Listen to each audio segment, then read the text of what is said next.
Hello friends, तो welcome back to my channel smart study lecture में।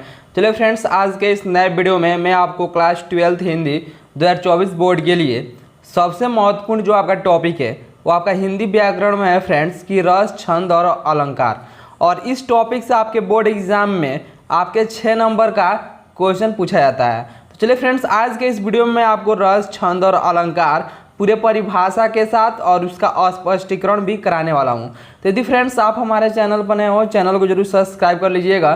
चलिए friends, video को शुरू करते हैं। देखिए फ्रेंड्स, जो आपका रस है ये आपके 2 नंबर के पूछे जाते हैं बोर्ड एग्जाम में, और छंद से भी 2 नंबर के और अलंकार से भी 2 नंबर के। टोटल आपके 6 मार्क्स का आपके बोर्ड एग्जाम में आपका हिंदी व्याकरण से, रस, छंद और अलंकार से 6 नंबर का पूछा जाएगा। तो देखिए फ्रेंड्स, आपका रस है, तो आपको रस में कौन कौन सा रस पढ़ना है, तो आपको पढ़ना है हास्य रस और करुण रस, ठीक है। और जो आपका छंद है, छंद में आपको पढ़ना है चौपाई, दोहा और सोरठा। तो देखिए यहाँ पे रस और यहाँ से छंद, यानी कि इसमें से आपका दो पूछेगा जिसमें से आपको एक लिखना रहेगा। हास्य रस अथवा में दिया रहेगा करुण रस, तो एक का लिखकर परिभाषा और स्पष्टीकरण करना रहेगा, जिससे आपको 2 नंबर का मिलेगा, यहाँ पे 2 नंबर। और यहाँ से छंद में पूछेगा चौपाई का परिभाषा लिखिए, और दोहा का या सोरठा का, तो ये भी आपका 2 नंबर का पूछेगा, ठीक है। और यहाँ से देखिए जो आपका अलंकार है, अलंकार में आपका पूछेगा फ्रेंड्स कि बेसिकली अनुप्रास अलंकार, यमक अलंकार, रूपक अलंकार और उपमा अलंकार। तो इसमें से भी आपको यहाँ से देखिए 2 पूछेगा, जिसमें से आपको एक लिखना रहेगा और 2 मार्क्स आपको मिलेगा। तो देखिए फ्रेंड्स, यहाँ से जो आपका रस है, तो हम चलिए देखते हैं कि हास्य रस और करुण रस क्या होता है। उसके बाद से छंद देखेंगे, उसके बाद से अलंकार। तो देखिए फ्रेंड, जो आपका रस है, रस में आपका पहला आपका है जो है हास्य रस। तो हास्य रस का जो आपका स्थायी भाव होता है फ्रेंड्स, वो आपका हास होता है। क्या होता है फ्रेंड्स? हास होता है। और जो आपका करुण रस का स्थायी भाव होता है फ्रेंड्स, वो आपका शोक होता है। क्या होता है? शोक होता है। तो यहाँ से आप लिख लीजिएगा कि हास रस का स्थायी भाव हास और करुण रस का स्थायी भाव शोक होता है। अब चलिए देखते हैं कि हास रस की परिभाषा और करुण रस की परिभाषा क्या होता है। तो देखिए फ्रेंड्स, हास रस क्या होता है, तो देखिए यहाँ से हास रस का स्थायी भाव हास है। क्या होता है? हास रस का स्थायी भाव हास होता है जब हास नामक स्थायी भाव विभाव, अनुभाव और संचारी भाव के संयोग करता है, तो वहाँ हास्य रस कहलाता है। क्या कहलाता है? हास्य रस आपका कहलाता है। और चलिए देखते हैं इसका एग्जाम्पल क्या होता है। हास्य मतलब क्या होता है? हंसी का भी मतलब बात को लेकर आपका हंसी उत्पन्न हो। तो यहाँ पर देखिए उदाहरण में, नाना वाहन नाना वैसा, वैसे शिव समाज निज देखा, और कोऊ मुखहीन विपुल मुख काहू, विन पद कर कोऊ बहुपद बाहू। तो इसमें आपका क्या है? हास्य रस है, ठीक है। तो देखिए फ्रेंड्स, यहाँ से इसमें आपका क्या हो जाएगा? हास्य रस से हो जाएगा। तो हास्य रस का स्थायी भाव आपका होता है हास। तो इस प्रकार से आपका हास्य रस हो गया। यदि आप इस तरह से परिभाषा लिखकर इसका एग्जाम्पल यदि आप लिख देंगे तो आपको 2 नंबर क्या हो जाएगा? मिल जाएगा। अब चले देखते हैं कि करुण रस क्या होता है। तो देखिए जो आपका करुण रस होता है फ्रेंड्स, कि करुण रस का स्थायी भाव होता है शोक। क्या होता है? शोक है। जब शोक नामक स्थायी भाव विभाव, अनुभाव और संचारी भाव से संयोग करता है, तब करुण रस की उत्पत्ति होती है। किसकी उत्पत्ति होती है? करुण रस की उत्पत्ति होती है। अब चलिए देखते हैं कि इसका एग्जाम्पल क्या होगा। तो देखिए, क्यों छलक रहा दुख मेरा, यहाँ पर देखिए दुख व्यक्त किया जा रहा है। तो शोक मतलब क्या होता है? दुख व्यक्त किया जाता है, ठीक है। तो मेरा उषा की मृदु पलकों में, हाँ उलझ रहा सुख मेरा, संध्या की घन अलकों में। तो इस प्रकार से यदि आप एग्जाम्पल इसका लिख देते हैं तो आपको इस पे भी आपको कितना नंबर? 2 नंबर मिल जाएगा, ठीक है। तो देखिए आपका बोर्ड एग्जाम में केवल 2 ही पूछेगा, हास्य रस और करुण रस, जिसमें से आपको एक परिभाषा लिखने रहेगा। और मैंने आपको हास्य रस और करुण रस दोनों का परिभाषा और उदाहरण आपको बता दिया है। अब चलिए देखते हैं फ्रेंड्स कि छंद में आपका, छंद में कौन कौन सा आपको पढ़ना है। अब देखिए फ्रेंड्स, यहाँ से जो आपका छंद है, तो छंद में चलिए देखते हैं चौपाई का परिभाषा, उसके बाद से दोहा, उसके बाद से सोरठा का। तो देखिए फ्रेंड्स, यहाँ से जो आपका चौपाई होता है, चौपाई सममात्रिक छंद है। इसमें 4 चरण होते हैं। कितने चरण होते हैं? 4 चरण होते हैं। और प्रत्येक चरण में 16, कितना बोला है? 16 मात्राएं होती हैं। तो देखिए यहाँ पे आपका एक ही यहाँ पे उदाहरण है कि बंधु गुरु पद पद्म परागा, सुरुचि सुहास सरस अनुरागा, अमीय मूरिमय चूरन चारु समन सकल भव रुज परिवारु। तो देखिए फ्रेंड्स, यहाँ से जो आपका मात्रा यहाँ से लिखा गया है, ये कैसे लिखा गया है चलिए मैं आपको बता रहा हूँ। तो देखिए फ्रेंड्स, यदि आपका यानी जिसमें आपका अ दिया है, इसके साथ में आपका मात्रा लग जाता है आ का, तो इसमें आपका जब यहाँ से जब इसको लिखेंगे तो यहाँ पे आप डबल यानी यस के टाइप का बनाएंगे, तो इसका मतलब होता है कि दो। क्या होता है इसका मतलब, क्या होता है, दीर्घ मतलब क्या होता है, दो मात्रा। और लघु यानी ये वन, यहाँ पे देखिए वन के जैसा है, तो इसका मतलब होता है लघु, और लघु का मतलब होता है फ्रेंड्स की एक मात्रा। ठीक है, यानी इसको हम एक गिनेंगे। यहाँ पर देखिए आपका दिया बंदोहू, तो यहाँ पर देखिए आपका चंद्र बिंदु दे दिया है, तो इसलिए इस पर हम लगा देंगे यस यस। ठीक है, यहाँ पर देखिए आपका केवल द दिया है, तो आप यहाँ पर वन लगाएंगे। यहाँ पर देखिए ऊ दिया है, तो यहाँ पर वन लगा देंगे। और गुरु में आपका छोटा ऊ दिया है तो वन लगेगा, यहाँ पर देखिए गुरु में आपका वन हो जाएगा। अब पद में आपका देखिए प आपका सिंगल है, द भी आपका सिंगल है, तो आपका एक एक मात्रा हो जाएगा। अब पदुम, यहाँ पर देखिए एक, यहाँ पे भी एक, यहाँ पे छोटा उ दिया है तो आपका एक हो जाएगा, यहाँ से भी एक हो जाएगा। और देखिए यहाँ पर दिया प, यहाँ पर एक मात्रा हो जाएगा। र दिए, देखिए यहाँ पर जैसे में आपका आ दिया था तो यहाँ पर हम दो लगाएंगे। सेम इसी प्रकार से यहाँ पर देखिए र के साथ आपका आ का मात्रा दिया है, तो यहाँ पर हम क्या लगाएंगे, यस। यस का मतलब क्या होता है, दो मात्रा। सेम इसी प्रकार से आपका देखिए ग के साथ आ का मात्रा दिया है, तो यहाँ पर दो मात्रा लगाएंगे। तो आपको समझ में आ गया होगा कि यहाँ पर कहाँ पे आपको यस और कहाँ पे आपको वन वन की मात्रा लगाना है।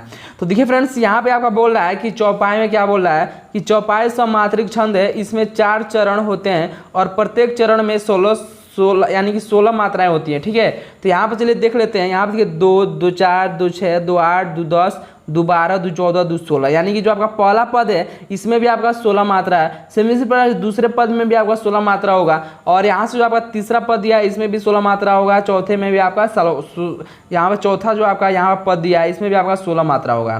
तो ये आपका होता है फ्रेंड्स चौपाई होता है। क्या होता है, चौपाई होता है। तो आशा करते हैं फ्रेंड्स आपको चौपाई भी अच्छे से समझ में आ गया होगा। अब चले देखते हैं फ्रेंड्स कि दोहा क्या होता है।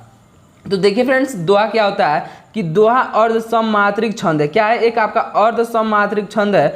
इसमें 4 चरण होता है। इसके पहले और तीसरे चरण में, किसमें, पहले और तीसरे चरण में 13 मात्राएं और दूसरे तथा चौथे चरण में 11 मात्राएं होती हैं। तो यहाँ पर देखिए फ्रेंड, जो आपका इसका उदाहरण है वो आपका है कि मेरी भव बाधा हरो राधा नागरी सोए जा तन की झाई परे श्यामु हरित दूती होए। तो यहाँ पर देखिए फ्रेंड्स, आपका मेरी यहाँ पे एक ही मात्रा है तो यहाँ पर आपका 2 हो जाएगा। यहाँ पर बड़ी की मात्रा है तो यहाँ पर भी आपका 2 मात्रा हो जाएगा। यहाँ पर देखिए आपका केवल भव है, यहाँ पे 1 मात्रा, यहाँ पर वो है केवल 1 मात्रा। और यहाँ पर देखिए ब के साथ आ का मात्रा है तो 2 मात्रा हो जाएगी। अभी इसके पहले चौपाई वाले में बताए हैं। यहाँ पर देखिए आपका औ की मात्रा दिया है, तो यहाँ पर ह में आपका एक केवल दिया ह, तो यहाँ पर 1 मात्रा हो जाएगा, यहाँ से 2 मात्रा। तो ये आपका क्या है, पहला पद है। तो यहाँ पर देखिए आपका क्या बोला है कि इसके पहले और तीसरे चरण में कितने मात्रा, 13 मात्रा है। चलिए देखते हैं इसमें 13 मात्रा है कि नहीं। यहाँ पर देखिए 2 2 4 2 6 2 8 2 10 2 12 1 13 मात्रा है। सेम इसी प्रकार से आप चलिए देखते हैं कि पहले और तीसरे में, तो ये आपका पहला पद, दूसरा पद और तीसरा पद, तो इसमें भी आपका 13 होना चाहिए। तो यहाँ पर देखिए 2 दिया है, 2 2 4 2 6 2 8 2 10 1 12 1 13 है। और देखिए यहाँ पे दूसरे तथा चौथे चरण में, तो आपका दूसरा या आपका चौथा, तो दूसरे में चलिए देखते हैं 11 मात्रा है कि नहीं। तो यहाँ पर देखिए 2 2 4 2 6 2 8 2 10 1 11 मात्रा है। सेम इसी प्रकार से चलिए चौथे में देखते हैं। तो यहाँ देखिए 2, यहाँ देखिए फ्रेंड्स आपका आधा स है और उसके बाद से यह है आ का मात्रा है। तो यहाँ से आपका केवल हो जाएगा 2 मात्रा, यहाँ से 1 मात्रा। तो देखिए 2 1 3 3 2 5 5 2 7 7 और 7 3 10 1 11। तो यहाँ देखिए चौथे चरण में आपका कितना मात्रा है, 11 मात्रा है। तो ये आपका क्या होता है, दोहा होता है। दोहा क्या होता है, ये जिसके पहले और तीसरे चरण में 13 मात्रा है और दूसरे तथा चौथे चरण में 11 मात्राएं होती हैं। तो ये आपका दोहा होता है। अब चलिए देखते हैं फ्रेंड्स कि सोरठा क्या होता है। देखिए फ्रेंड्स कि सोरठा क्या होता है। तो सोरठा अर्ध सममात्रिक छंद है, या इसको देखिए फ्रेंड्स हम लिख सकते हैं कि जो सोरठा होता है ये आपका दोहे का उल्टा होता है। क्या होता है, दोहे के उल्टा होता है। तो यहाँ देखिए इसमें 4 चरण होते हैं, यानी कि सोरठा अर्ध सममात्रिक छंद है, इसमें 4 चरण होते हैं। इसके पहले और तीसरे चरण में 11 मात्रा है। देखिए इसके पहले हम क्या पढ़े थे फ्रेंड्स कि दोहा पढ़े थे। ठीक है, तो जो दोहा था उसके पहले और तीसरे चरण में कितनी मात्राएं थी, 13 मात्राएं थी। और यहाँ पर देखिए इसके पहले और तीसरे चरण में 11 मात्रा, यानी कि उल्टा है। और तथा दूसरे और चौथे चरण में 13 मात्राएं होती हैं। ठीक है, यह दोहे का उल्टा होता है। तो चलिए देखते हैं इसका एग्जाम्पल फ्रेंड्स। तो यहाँ पर देखिए उदाहरण में, राम स्वरूप तुम्हारा बयन अगोचर बुद्धि पर, क्या है, बुद्धि पर अविगत अकथ अपार नेति नेति नित निगम कह। तो यहाँ पर देखिए फ्रेंड्स आपका राम दिया है, तो राम में आपका यहाँ पर देखिए र के साथ आग मात्रा दिया है, तो यहाँ पर 2 मात्रा हो जाएगा। अब म केवल दिया है तो यहाँ पर 1 मात्रा हो जाएगा। सेम इसी प्रकार से आपका स दिया है तो 1 मात्रा हो जाएगा। रू में आपका यहाँ पर देखिए आपका दिया है र के साथ आपका यहाँ पर देखिए ऊ का मात्रा दे दिया है, तो आपका 2 मात्रा हो जाएगा, यहाँ से 1 मात्रा हो जाएगा। और यहाँ पर देखिए तू में आपका छोटा ऊ दिया है, तो यहाँ पर देखिए 1 मात्रा हो जाएगा। आधा म ह के साथ आपका आ का मात्रा दिया है, तो 2 मात्रा हो जाएगा। यहाँ पर केवल र दिया है तो 1 मात्रा हो जाएगा। तो चलिए देखते हैं यहाँ पर पहला जो आपका पद है इसमें आपका 11 मात्रा है कि नहीं। तो 2 1 3 3 1 4 4 2 6 6 2 8 8 8 2 10 1 11 मात्रा है। यानी कि जो आपका दिया है सोरठा, यहाँ से जो आपका सोरठा दिया है ये आपका जो आपका इसके पहले और तीसरे चरण में 11 मात्रा है, तथा दूसरे और चौथे चरण में 13 मात्राएं होती हैं। यह दोहे का उल्टा होता है। तो यहाँ से आपका पहला पद हो गया, दूसरा तीसरा चौथा। तो यहाँ से आप ज्ञात कर सकते हैं कि इसके पहले और जो आपका यहाँ से देखिए पहले और तीसरे चरण में यानी तीसरा चरण में आपका 11 मात्रा होगा, और दूसरे और चौथे में आपका कितना होगा फ्रेंड्स, देखिए यहाँ से दूसरे और चौथे में आपका 13 मात्रा होगा। ये आपका होता है सोरठा। अब चलिए देखते हैं फ्रेंड्स कि यहाँ से कि अलंकार में आपको क्या क्या पढ़ना है। तो देखिए फ्रेंड्स जो आपका अलंकार है इसमें आपका अनुप्रास अलंकार, यमक अलंकार, रूपक अलंकार और उपमा अलंकार पढ़ना है। तो चलिए देखते हैं फ्रेंड्स कि अनुप्रास अलंकार क्या होता है। देखिए फ्रेंड्स अनुप्रास अलंकार वह अलंकार जिसमें समान वर्णों की बार बार आवृत्ति हो। समान वर्ण मतलब क्या होता है फ्रेंड्स कि जिसमें यदि मान लीजिए आपका क या च अक्षर बार बार की उसकी आवृत्ति हो, तो वहाँ पर आपका अनुप्रास अलंकार कहलाता है। जिसमें आपका एग्जाम्पल में देख लीजिए कि चारु चंद्र की चंचल किरणें खेल रही थी जल थल में। तो यहाँ देखिए च यानी कि इसमें क्या है, बार बार इसकी आवृत्ति हो रही है। तो यहाँ पर देखिए अस्पष्टीकरण में लिखेंगे कि इन पंक्तियों में च वर्ण की आवृत्ति क्या है, बार बार हुई है, अतः यहाँ अनुप्रास अलंकार है। क्या है, अनुप्रास अलंकार है। यानी कि जहाँ पर भी आपका कोई भी आपका वर्ण है उसकी आवृत्ति बार बार हो तो वहाँ पर आप समझ लीजिएगा कि आपका अनुप्रास अलंकार है। अब चलिए देखते हैं फ्रेंड्स कि यमक अलंकार क्या होता है। देखिए फ्रेंड जो आपका यमक अलंकार होता है तो यमक का अर्थ युग्म अर्थात जोड़ा होता है। क्या होता है, युग्म अर्थात जोड़ा होता है। वह अलंकार जिसमें कोई शब्द एक से अधिक बार आए परंतु उसके अर्थ भिन्न भिन्न हो, यमक अलंकार कहलाता है। ठीक है, तो चलिए देखते हैं इसका एग्जाम्पल। तो यहाँ पर देखिए काली घटा का घमंड घटा, नवमंडल तारक वृंद खिले। तो यहाँ पर देखिए फ्रेंड्स कि काली घटा का घमंड घटा, घटा कितने बार में आया है, 2 बार में आया है। तो चलिए देखते हैं कि इसका स्पष्टीकरण यहाँ पर लिखेंगे। स्पष्टीकरण, इस उदाहरण में घटा शब्द क्या है, 2 बार आया है परंतु दोनों शब्दों का अर्थ क्या है, भिन्न भिन्न है। देखिए भिन्न भिन्न क्या है, तो देखिए घटा है, घटा का मतलब होता है बादल। ठीक है, और घाटा का मतलब होता है घट गया या कम हो गया। ठीक है, तो देखिए फ्रेंड्स ये आपका हो जाएगा आपका यमक अलंकार, यानी कि जहाँ पर कोई शब्द बार बार आए किंतु उसका अर्थ क्या हो, अलग अलग हो। ठीक है, अलग अलग हो तो वहाँ पर आपका यमक अलंकार होता है। अब चलिए देखते हैं फ्रेंड्स कि रूपक अलंकार क्या होता है। तो देखिए जो आपका रूपक अलंकार होता है जहाँ उपमेय में उपमान का अभेद रूप से आरोप प्रकट किया जाए वहाँ आपका रूपक अलंकार होता है। तो देखिए यहाँ पे आपका उपमेय में आपका क्या हो जाएगा, जिसकी तुलना की जाएगी, यानी किसी इंसान की तुलना किससे की जा रही है तो आपका उपमेय में हो जाएगा। और उपमान में क्या हो जाएगा कि जिससे तुलना की जा रही है, यानी कि मनुष्य की तुलना किससे की जा रही है, ये आपका उपमान में आएगा। ठीक है, तो यहाँ पर देखिए उदाहरण चरण कमल बंधु हरि राय।